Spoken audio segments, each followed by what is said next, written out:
Bismillahirrahmanirrahim. Assalamualaikum warahmatullahi wabarakatuh. Alhamdulillah wa syukurillah wa la hawla wa la quwata illa billah.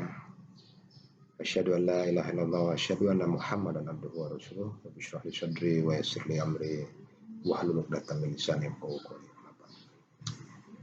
Kaifa halukum ya abnai wa banati, santriwan santriwati. Ustaz nih kangen loh. Sudah berapa bulan nggak ceramah. Biasanya hiburan Ustadz itu menasihati antum, sekaligus menasihati diri. Karena dengan menasihati antum, sebenarnya Ustadz sedang menasihati diri sendiri. Jadi karena jarang ngasih nasihat, karena antumnya saat ini sedang berada di rumah, karena dalam kondisi yang luar biasa ini karena corona, maka Ustadz jarang kasih nasihat. Sehingga kekuatan Ustadz sendiri pun berkurang. Maka sedikit banyak nih Ustadz bicara di depan laptop. Sebenarnya hanya untuk mengeluarkan apa yang biasa Ustadz lakukan sehari-hari dengan memberi nasihat kepada diri sendiri, dan mudah-mudahan bisa bermanfaat untuk santri-santriku di rumah yang sedang bersama keluarga. Semoga semuanya baik-baik saja. Alhamdulillah. Anak-anakku sekalian, hari ini kita sudah memasuki hari kedua, ketiga bulan Ramadan. Semoga puasa antum baik-baik saja di sana bersama keluarga. Pesan Ustadz, jadilah santri dimanapun kamu berada. Fi ayyi ardin tata anta mas'ul an ra'iyati. Antum selalu bertanggung jawab terhadap kepemimpinan antum. Meskipun masih santri kelas 1, kelas 2, kelas 3 belum lancar imamnya, coba saja. Minimal kalau belum bisa imam lancar, doanya azan. Inilah tempat kalian berlatih menjadi munzirul qaum. Dengan ilmu yang tidak seberapa itu, bukan berarti kamu tidak bisa berdakwah, tidak bisa yunzir qaumaka. Tetapi cobalah dengan yang sedikit itu amalkan, dengan mengajarkannya, baik kepada minimal kepada diri sendiri ataupun kepada keluarga. Alhamdulillah. Semoga sehat-sehat saja. Anak-anakku sekalian, santriwan, santriwati pesantren An-Nur Darul Najah. Islam itu agama yang luar biasa. Yang kita saksikan hari ini, fenomena COVID-19, kamu melihat tidak hanya di Indonesia, tidak hanya di kampung tempat tinggalmu, di seluruh dunia, di belahan dunia manapun, sekarang sedang mengalami fenomena yang mungkin tidak akan keluar setiap 1 abad sekali. Maka kalian beruntung menyaksikannya. Fenomena inilah fenomena wabah yang luar biasa. Tetapi di balik setiap wabah, di balik setiap krisis ada harapan, ada peluang untuk berkembang. Itulah kenapa dalam aksara Cina, kalau tidak salah, yang namanya wabah itu kalau dibaca sama hurufnya dengan harapan atau peluang. Maka di setiap krisis, di balik setiap krisis, insya Allah ada peluang untuk kita berkembang, tantangan. Peluang untuk menghasilkan, peluang untuk memperbaiki diri, peluang untuk lebih produktif dan sekian-sekian. Maka anak-anakku harus pintar-pintar membaca. Yang kita saksikan itu ketika corona, orang-orang tidak lagi bepergian, mereka tinggal di rumah. Bumi seakan berhenti aktivitasnya. Mobil-mobil, kendaraan-kendaraan umum, semuanya mayoritas berhenti. Sehingga apa yang terjadi?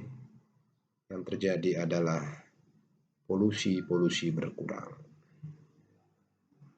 Yang biasanya sebuah kota tempat pariwisata sibuk dengan manusia, dipenuhi dengan sampah, dipenuhi dengan polusi suara, polusi asap, polusi segala macam. Saat ini mereka berhenti, dan ini luar biasa. Bumi seakan-akan diriset,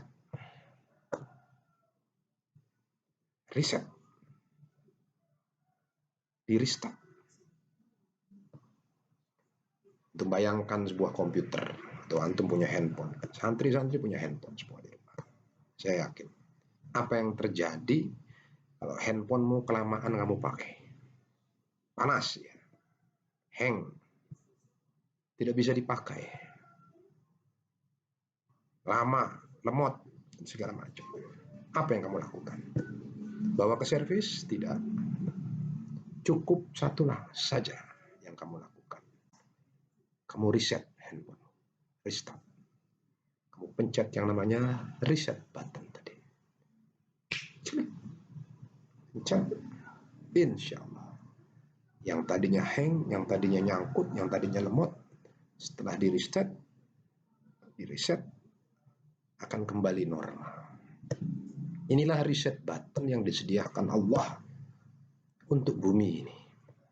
Tetapi reset button lainnya sebenarnya sudah disediakan Allah untuk umat manusia melalui rukun-rukun Islam. Sebenarnya kalau kalian perhatikan rukun Islam, itu semuanya ide besarnya adalah kaitannya dengan reset button tadi. Reset button itu adalah titik di mana kita harus kembali kepada skala prioritas yang paling utama dalam hidup kita.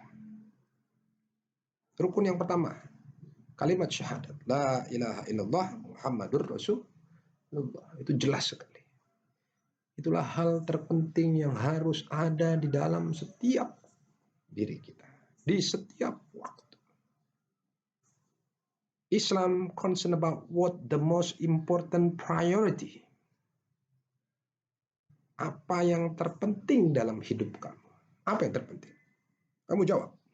Money, uang, keluarga, cinta, harta, benda, hobi, segala macam. Itu yang terpenting menurut? Bukan. Apa yang terpenting? La ilaha illallah Muhammadur Rasulullah. Itulah kenapa kita punya reset button la ilaha illallah. Zikir. Kita ucapkan. Itu reset button. Dan itu dipraktekkan juga di dalam sholat 5 waktu yang 17 rakaat itu. Bayangkan. Dalam rutinitasnya manusia, santri kita semuanya memiliki aktivitas yang kadang-kadang melenakan kita.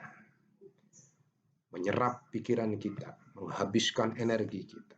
Pagi hari kita ke kantor bangun, segala macam. Siang masih ini.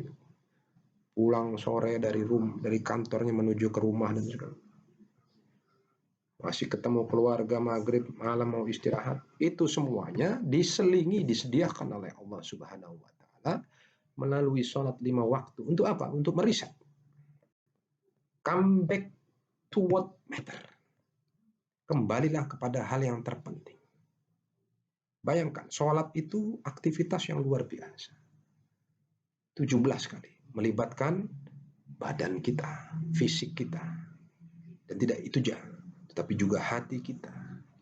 Jika kita khusyuk sholatnya, semakin terlibat kita. Maka aktivitas keseharian kita, baik itu di kantor, di tempat kerja, maupun di tempat sekolah, semuanya di reset. Seakan-akan handphone tadi yang terlalu banyak bekerja, kamu reset. Di reset. Semakin banyak di reset, semakin kembali ia kepada hal yang terpenting tadi. Itulah rukun Islam. Reset button. Zakat sama. Zakat itu adalah reset button yang kaitannya dengan ekonomi, dengan hal-hal yang kaitan dengan materi, dengan harta kita. Bayangkan kalau tidak ada riset, yang terjadi adalah kapitalisme, keserakahan. Setiap orang serakah, menumpuk harta untuk pribadinya, dirinya, anaknya, keluarga. Tetapi di riset dengan cara dibuat aturan zakat oleh Allah Subhanahu wa Ta'ala, sehingga terhindar dari penumpukan harta yang terlalu berlebih. Karena semakin banyak hartamu, harus semakin banyak pula zakat yang kamu keluarkan. Ini luar biasa jika kita perhatikan. Ada juga fasting, puasa, siam, yang seperti kita lakukan saat ini di bulan Ramadan. 1 tahun kita rutin. Terkuras hidup kita untuk ngurusi dunia saja. Makan kita. Digestive. Apa ini namanya? Alat-alat pencernaan kita. Semuanya tidak berhenti selama 300 sekian 30 hari. Terus bergerak. Dipakai untuk makan. Kebiasaan-kebiasaan kita yang tidak sehat. Ngopi terlalu banyak mungkin. Ngeteh terlalu banyak. Minum minuman atau makan makanan yang terlalu banyak. Oversupply, overheat. Yang akhirnya menciptakan Abdul Butun. Itulah kenapa manusia disebut dengan Abdul Butun. Hamba perut.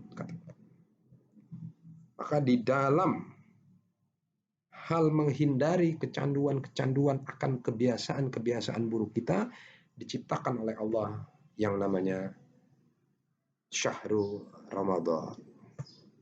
Inilah bulan di mana kita harus meriset kehidupan kita selama 1 tahun dan merubahnya kembali menjadi kebiasaan-kebiasaan baik. Yang selama 1 tahun mungkin kita terjebak duduk di kursi penumpang sebuah mobil. Hari ini kita diminta dikembalikan untuk duduk di dalam driver seat. Mengontrol diri kita, mengontrol tubuh kita, mengontrol pencernaan kita, mengontrol segala hal yang bisa kita kontrol sehingga kebiasaan-kebiasaan yang terkait dengan makan, minum terlalu berlebihan, berpakaian segala macam, bicara yang terlalu banyak dan segala macam, berpikir yang tidak produktif dan segala macam, dikembalikan. Take a break daripada rutinitas kita, yaitu dengan melalui puasa Ramadan dan ibadah-ibadah lain di bulan Ramadan. Inilah riset batin termasuk haji yang rukun Islam. Itu riset terkait dengan keterikatan kita dengan sebuah lokasi. Ketika seseorang terlalu nyaman di sebuah lokasi, dia tidak bisa melihat ke tempat lain seperti katak dalam tempurung. Tapi jika ia bisa mendapatkan kesempatan dan kemampuan, diminta untuk berjalan dengan niat untuk berjalan dengan niat sungguh-sungguh, nabung dan segala macam untuk sebuah tujuan haji, Makkah, Ka'bah, dan melihat kembali kepada what is really matter, jadi prioritas utama. Inilah rukun Islam sebagai riset batin dari mesin yang bernama manusia. Yang mesinnya ini tidak hanya tercipta dari alat-alat elektronik, tapi dari jasad, jasmani maupun ruhani. Maka inilah saatnya anak-anak santri di rumah benar-benar melihat bahwa keagungan Islam yang sudah diberikan dan dikaruniakan kepada umat Rasulullah Shallallahu Alaihi Wasallam adalah anugerah yang luar biasa, yang harus benar-benar kita pelajari dan benar-benar kita berpikir di saat krisis seperti sekarang, bahwa ternyata negara yang paling adidaya sekalipun, negara yang paling superpower sekalipun, yang mengatakan dirinya sebagai polisi dunia pun tidak berkutik di hadapan makhluk yang besarnya tidak lebih dari 0,0%. Jundun min junudik, makhluk min makhluqatillah. Dan itulah sebuah hikmah yang luar biasa yang harus kita pelajari, yang harus kita hayati, sehingga kita bisa mengambil benar-benar pelajaran dan benar-benar kesempatan ini bisa kita manfaatkan sebesar-besarnya, sehingga kita nanti kembali lahir setelah krisis ini menjadi manusia yang benar-benar baru, manusia yang faham what is really matter, manusia yang benar-benar mengerti what is the most important priority in our life, sehingga nanti kita bisa berjalan di muka bumi dengan cara apapun, dengan profesi apapun, tanpa kehilangan kendali atas diri kita sendiri. Ini saja dari Ustadz. Selamat beribadah di bulan Ramadan ini. Jangan lupa untuk terus belajar meningkatkan diri. Akhirul kalam. Al-afu minkum wabillahi taufiq wal hidayah. Assalamualaikum warahmatullahi wabarakatuh.